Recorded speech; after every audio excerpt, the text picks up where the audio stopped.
biopsy of the female genitalia that was done in, I think it says 2012. No more proof. And then in 2017, they did 13 cadavers and they found no proof of the female G spot. And something tells me all these doctors were probably men. Anywho.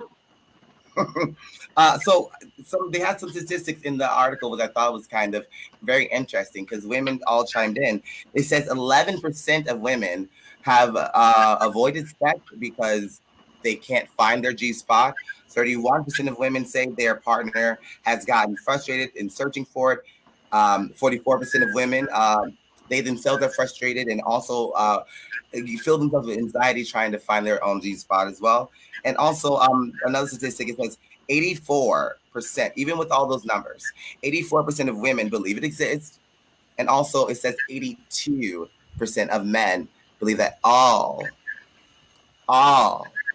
women have a magic button. So I'm going to open up.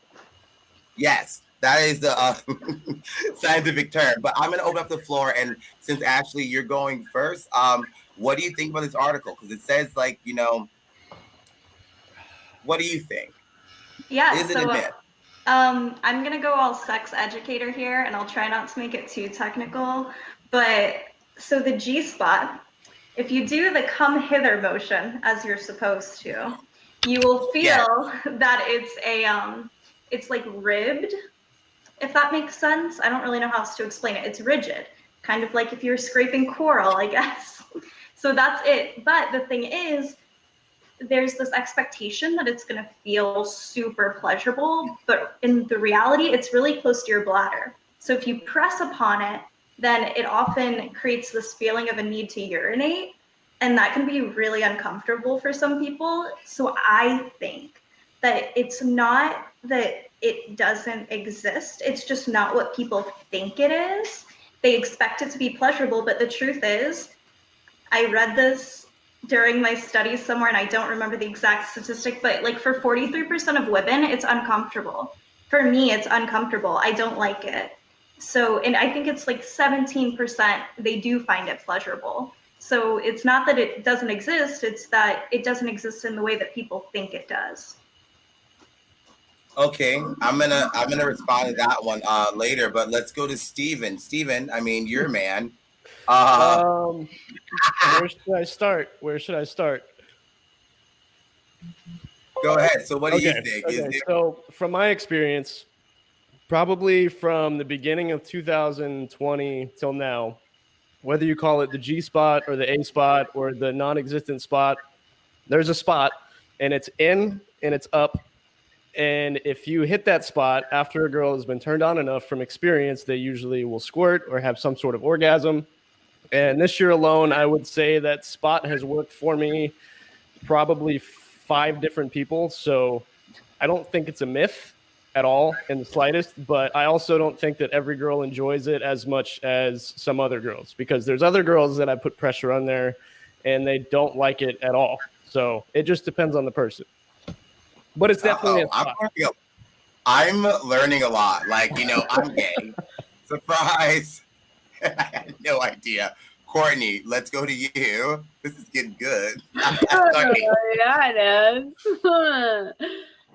So, without embarrassing my husband, sorry, man, but we were talking about the G spot and about what Steven said about, I don't like saying it, dang, whatever.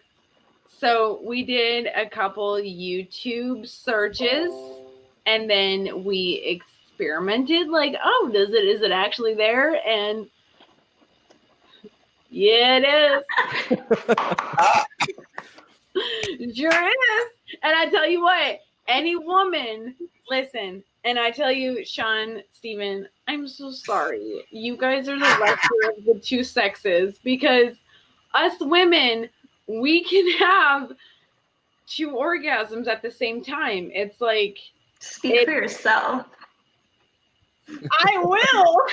I will. When I tell you that I've had to replace fucking drywall in my house because it's just like, I'm sorry, mommy, please don't be listening to this conversation. But when I tell you that there's just like you punch a hole in the wall, like screaming, like you don't know what to do with yourself with the two at the same time. It's like, yeah. Looks like it's happening right now. Yeah, a lot. Okay, so. Yeah, I really hope my mom is not listening to this. Holy, what is that? So one of my tricks, I guess you can say, is this is for the clit, right? Hell and yeah. then in and up, and it works every time. That's all I'm gonna say. Wait, what is that? It's that's super. That is terrifying. That's no. Steven, good that's stuff. terrifying. Hold on. Wait, Courtney, what is it? I missed it. I couldn't hear it. What was it again? Me? Yeah, you. Oh, it's a deep tissue massager, but it does a lot more than just massage deep tissue. Oh my goodness. Yeah. Oh my goodness. Hold on.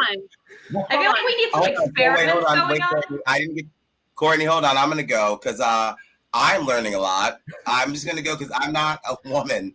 But what Ashley said really interested me because you know what? As a man, like our G spot is like the prostate, and whatever. I never had an orgasm, a real orgasm, until I was like 24. And it exists. Like I do not believe this article. Like that's the question. Does it exist or not? It exists. You have to like explore, because like you see with Courtney, she explored, and Steven, he's got his methods. I see. But yeah, I can attest to that. Like Ashley, sometimes it is uncomfortable because for me, I have to pee too for some reason. I'm like, oh my God, but that's not what's happening. But anyway, anybody want to like say any more or just really 1 minute? Let's go to Ashley first. We're gonna go to Ashley first. I just wanted to say, don't worry so much about the G spot because the clit is what you really need to find and what men don't realize exists. That's how you're gonna get her off every single time. Focus on that. Okay, and then like Ashley, let's get it. I mean, sorry, Courtney. Okay, so 1, deep tissue massager is for like thick muscles. The vagina's muscles are not that thick. Like that just looks painful as fuck. Like 9 out of 10 recommended. It's okay. Like that, no. Ashley, listen, baby. No, the clit should not be that hard, sweetheart. It shouldn't. It's not for me. It really shouldn't. It's for men. I can't speak for Sean because he's not, on our wavelength. But Steven, fuck, motherfucker, get it right. It sounds like he is. So, okay, usually like my focus would be on the clit first because, okay, rewind. Here's another trick. So the more turned on a girl is and the more you can like get her off initially like through her clit or like get her warmed up and things of that nature, when it comes time to like make her squirt or use the G spot to like get her off, it's so much easier after she's been warmed up through her clit or she's already had an orgasm or something like that. So I don't go straight to the G spot and just go for the mess all over the bed. Like it takes time. It takes some warming up. Agreed. You better come through, Steven. Agreed. Air 5, Steven. Air 5. Yes. Steven knows what he's doing. Yeah. Surfing on a sound wave, swinging through